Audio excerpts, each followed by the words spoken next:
थे वॉइस, क्या पढ़ रहे थे, वॉइस पढ़ रहे थे, है कि नहीं। वॉइस का पार्ट 2 है, लेक्चर 2 है अपना, ठीक है।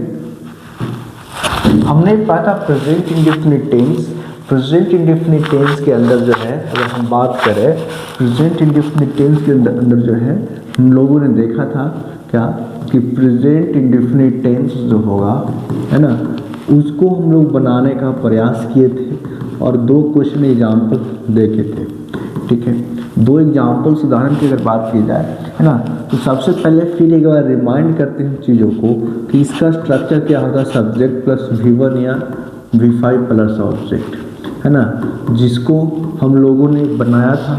ये इसकी स्ट्रक्चर थी, यानी एक्टिव वॉइस की स्ट्रक्चर थी अपना, ठीक है। और जब हम पैसिव वॉइस की बात कर रहे थे तो पैसिव वॉइस के अंदर हमारा स्ट्रक्चर बना था OTS प्लस, है ना, M इज R वाला, M is R plus V3 plus Y plus HTO।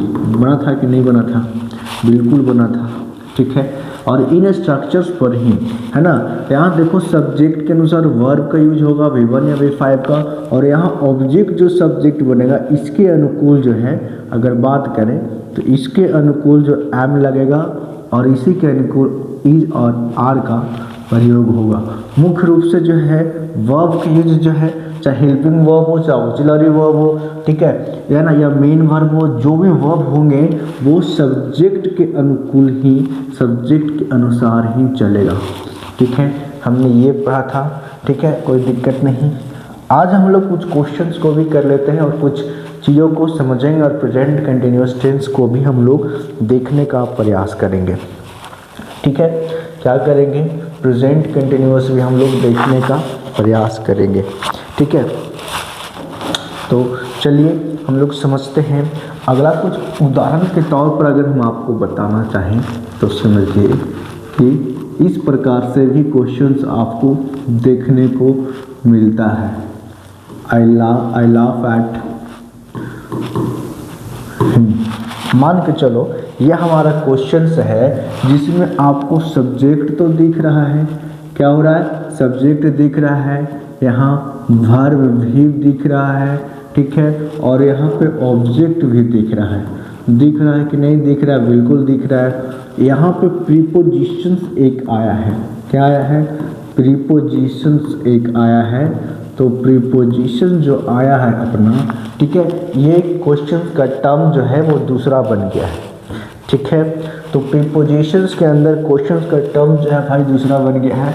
तो ये हमारा एक्टिव वॉइस है, तो इसको हम लोग पैसिव वॉइस कैसे बनाएंगे। तो सबसे पहले ये समझिए, ठीक है, कि ये प्रीपोजिशन वाला एक्टिव वॉइस का प्रश्न है अपना। तो इसको पैसिव वॉइस बनाने के लिए बस कुछ नहीं करना है और सारा चीज़ जो वो है वो सेम रहेगा।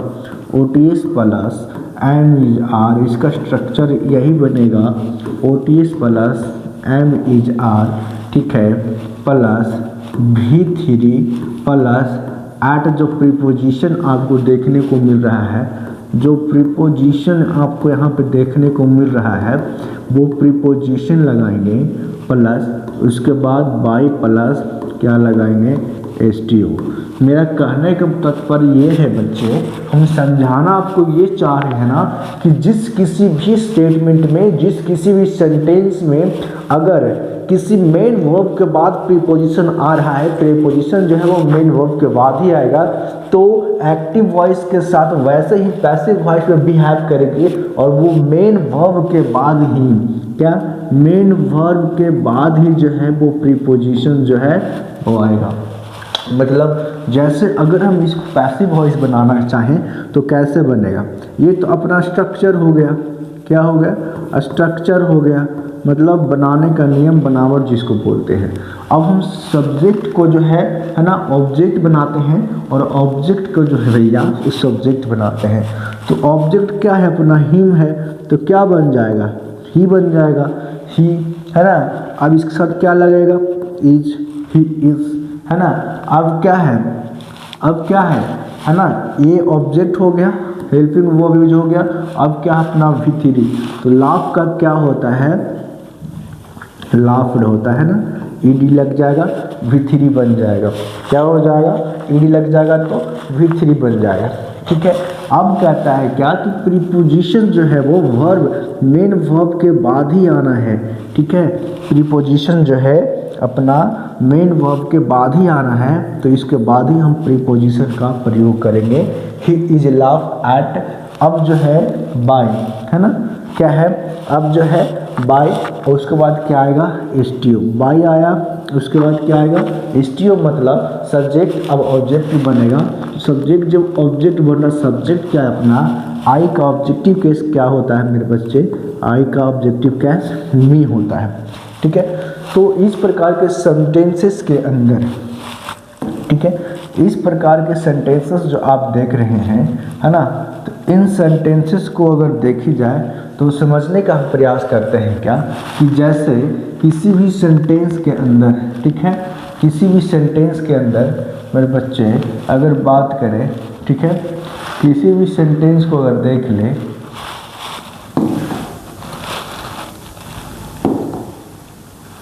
ठीक है, किसी भी सेंटेंस को अगर देखें, ठीक है, तो